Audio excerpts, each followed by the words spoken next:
let me acknowledge the hardest working minister in government, because it can't be easy for the Treasurer managing special requests from government MPs daily. And also let me acknowledge that this is the first time the Treasurer has not brought a supplementary budget to the floor. Congratulations, Treasurer. That's the message. Congrats. Thank you, Treasurer, for the reduction in GST. I think the bag of goodies you received in the early part of this year may have jolted your heartstrings a little bit. Thank you for raising a lot of revenue every year. I give you an A+, Treasurer. However, this budget and any other budget is not just a money-raising tool. The budget needs to have an impact on the lives of our people, and it has to impact the health of our economy. Mr. Treasurer, while you have been working really hard, I keep wondering whose job is it to repair the economy? Mr. Speaker, I have a problem with the transparency on actual cash transfers. Big problem. Early this year, the Treasurer failed to table the final budget outcome for 2023. Yes. In that report, which came out of Treasury, a total of 1 billion kina was transferred to certain provinces, as indicated in that report. To this day, we have not been told which special provinces received this 1 billion kina. One province, I hear, received 280 million kina. My goodness. And they bought buildings in Port Moresby with that. So, Yuplo, Sepik, or Simbu, or Central, or New Island, Western Province. who side through Ikisim, Sampla scale Blodesla 1 billion Treasurer. I hope maybe in January or February when we sit again, you can bring that report to the floor. Now. You have to. They are very large capital items. And our good Minister for Finance who just spoke, I asked him about 1.15 billion last week, and he denied any knowledge of it. So I remind you, good Finance Minister, Western list. on page 230 to 235, Volume 2, Part A of this budget that we are going to pass now next year, you are being given another 1.15 billion. Tubla now? When are you going to tell the people of Papua New Guinea what you have done with that money? This is not million, this is billion. 2.3 billion. We have to know. The people need to know. You know can point lohap. You talk, you know sabe ya. Na me talking you page them stop longen. I have serious issues with cash transfers to agencies, Mr. Speaker. According to the 2024 MAIFO, which the good minister just quoted, and which was released 2 weeks ago, 5 months late, all provinces have only received 30% of their grants as of now. Wow. All provinces. And report play it. You can go and read the MAIFO. Opposition leader only one black copy stab, yeah? As of yesterday, when I spoke to my provincial administrator, Sepik is still owed 50 million in grants. The Provincial Health Authority is owed 16.7 million in grants. And of that 1.15 billion that Stablo Hanblong, Minister Blong Finance, 10 million kinablo Sepik, emi loose. Please. All PHAs around the country have only received 40% of their grants for this year, as we sit in this house, according to your reports. Your reports. PNG, UPNG, Unitech, UNRE and University of Goroka have only received 20% of their funds. They are not in this house to speak. When we were debating the terrorism bill, me being like Hatim, Minister of Police, until I checked and realized that of the 629 million promised to police, the police only received 10 million of their 200 million PIP.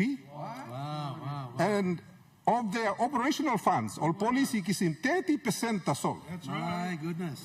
It is for that reason I did not question the minister, because I know the police have not received their funding. So This new 697 million budget for police, I think before you may pass him, and in the response of the Treasurer needs to tell us, of that 190 million still owing to the police, are you going to pay it in the next 3 weeks? Yes. Or by you edim ken lo next year anta 200 million, we promise mo ken now long emo. Yeah. Now. We all want solutions to law and order, but the agency tasked with doing this frontline work are not given the money. So mouse warata solna true kagay belum minogo. Oh, soon. When? Next week, huh? Next week. Okay. Tomorrow. My goodness. M&E for impact and budget outcomes. Next year's budget, there's 7 billion in PIP. This year, there was 10 billion in PIP. Mr. Deputy Speaker. So over 6 budgets, a total of 50 billion will have been spent in public investment programs. No other government in the history of Papua New Guinea will have spent this kind of money on PIP. My goodness. Could the responsible department, maybe in January or February or whenever we sit, bring in some M&E reports and tell the people of Papua New Guinea what's happened to these massive public investment funds that have been spent? I'm sure Papua New Guineans want to know, because life blow innocently. Now. This government needs 13 years to repair the budget, they say. Do they also need 13 years to repair the economy? We know repairing the budget requires a lot of borrowing and printing of money. What do we need to repair the economy? Can they tell us as well? While the government busies itself with repairing the budget, who is repairing the massive damage to our economy? Mr. Deputy Speaker, by next year, this government will have spent a total of 145 billion from 2020 to 2025. This is an alarming thing that you may not kamna. Not at one time you may kiss one report this is the floor on this massive expenditure. Departments get 300, 400, 500 million, and there is no accountability on this floor, Mr. Speaker. What always happens is that Prime Minister and ministers will say, Mipla give him yupla PSIP na DSIP, passing mouse na golo place na walk. Mr. Deputy Speaker, the PSIP and DSIP constitutes only 4% of the budget. By you may look lo 4% lo budget na passing I lo 96% of the budget. You may talk in public lo look lo 4%. Na tribe lo 94% there you may item lo side. Brilliant magic tricks. 3 years ago, as Chairman of Plans and Estimates, I warned the government about borrowing too much money due to my concerns that it would drive inflation at a time when the overall productivity of our economy was poor.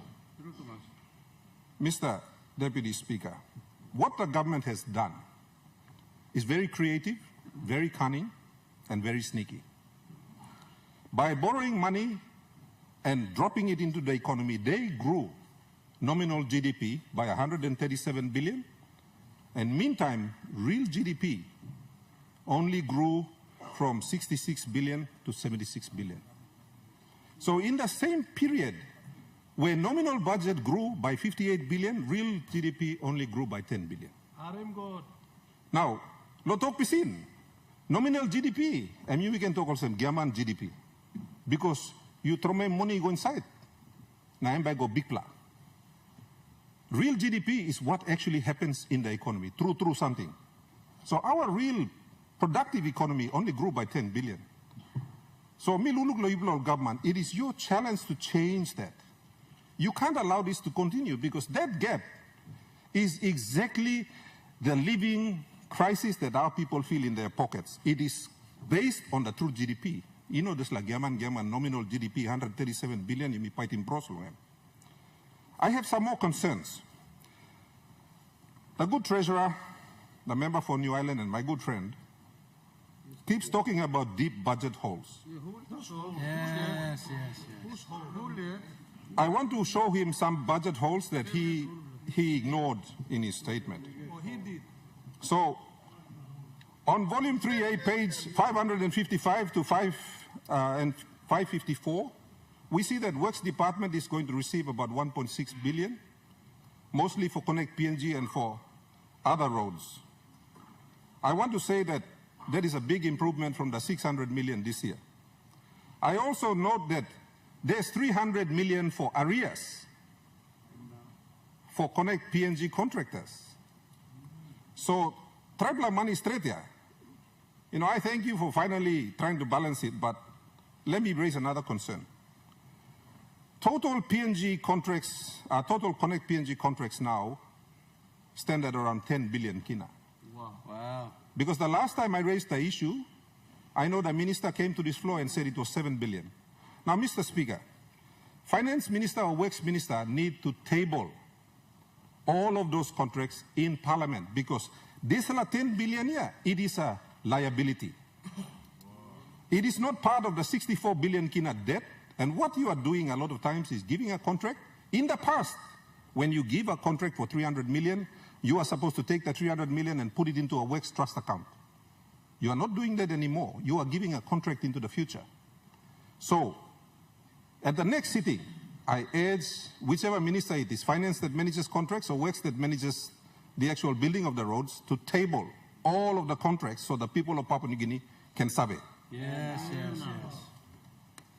2 weeks ago, the Secretary for the Attorney General said in the newspapers that there are almost 10 billion kina in claims against the state.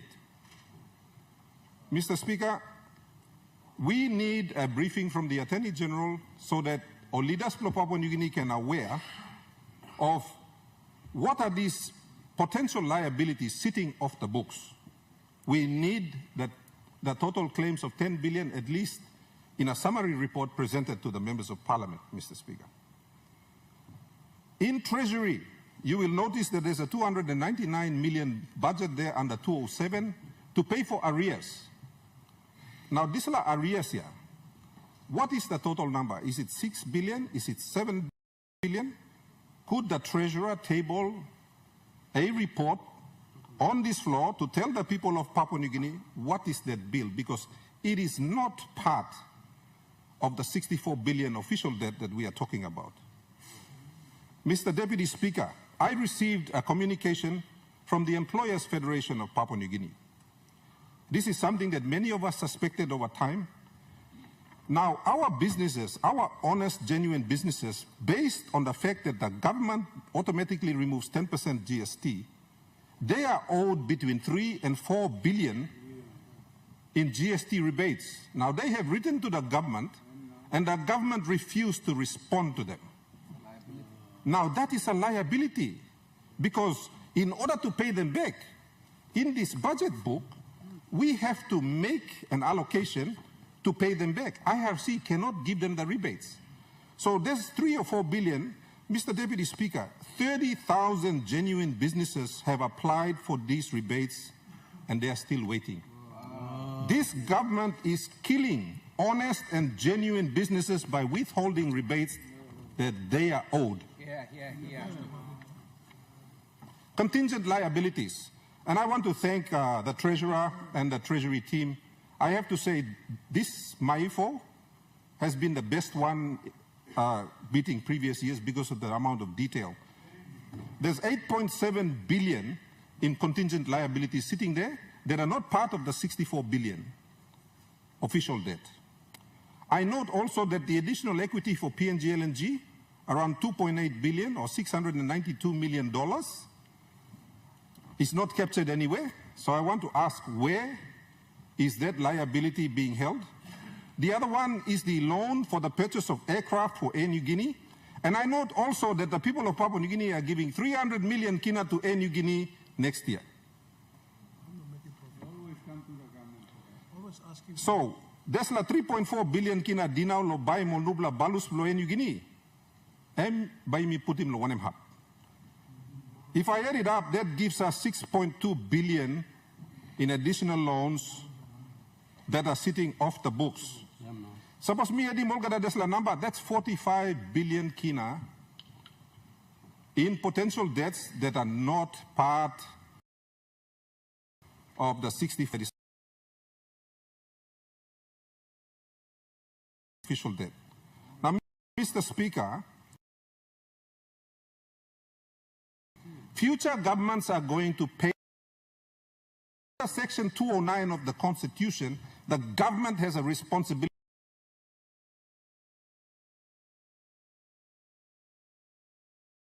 by then, but that's a long time to wait for the people of Papua New Guinea. On the 200 billion kina economy, let me just say that, and you know, I quote our good Melanesian Prime Minister. He tells us that the economy is growing so rapidly compared to previous governments. Yes, in nominal GDP only. And that's only true for government finances. It's not true for everyone else. The only people that seem to be making good money are Connect PNG contractors. Mr. Deputy Speaker, the fastest way to achieve a 200 billion kina economy is to devalue the kina. You devalue it, and suddenly you have a 200 billion kina economy. So we are on target to achieve that goal because we are devaluing the kina. Okay. Not so smart, are we? On the debt to GDP ratio, again, very sly, very smart, very cunning.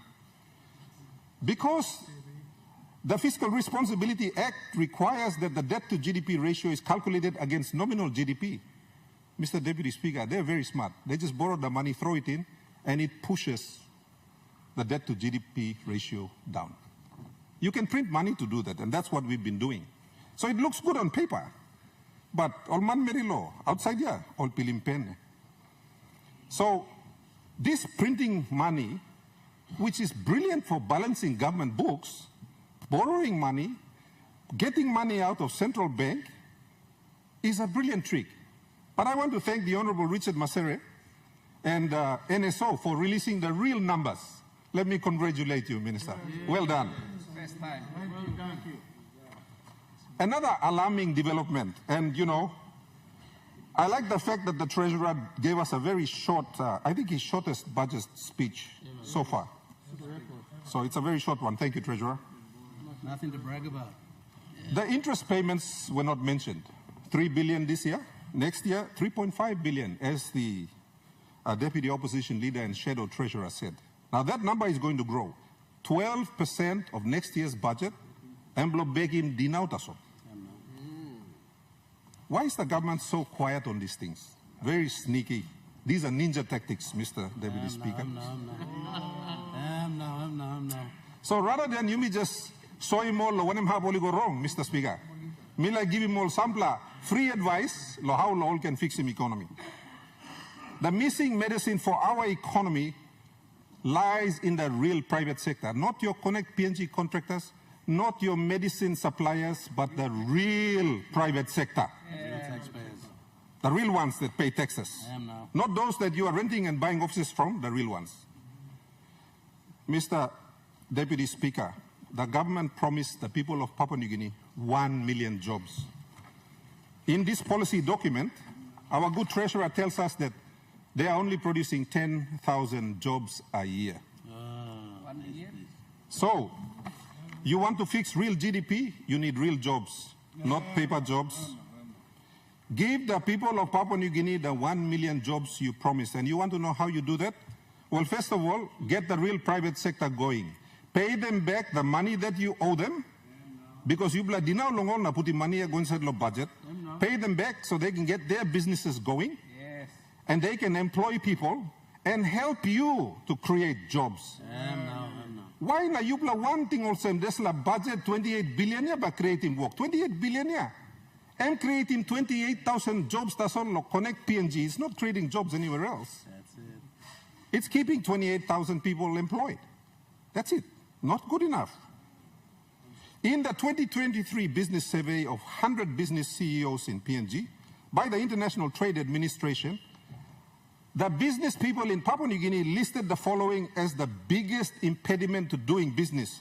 Number one, yes, Interrupt your speech. Your 20 minutes I'm finished, sir. of debate is lapsed. Can I take 10 minutes from the opposition leader? I would ask you to Okay, let me finish up. Can I finish up? incorporate your speech I'll finish up. Is that okay? I want to finish up, Mr. Speaker, by reading a message from a doctor this morning to all our leaders.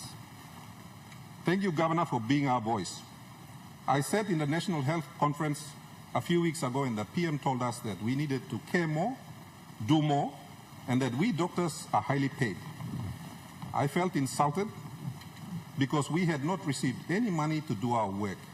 We walk, drive to 8 post health centers in difficult geographical areas with no road accessibility, and sometimes we often buy medicines for our patients. My goodness. Honourable Governor, I remind you again that your Let me 20 finish minutes now. have lapsed. I just read you something from a doctor. Thank you, Mr. Deputy Speaker. I will table the rest of the documents.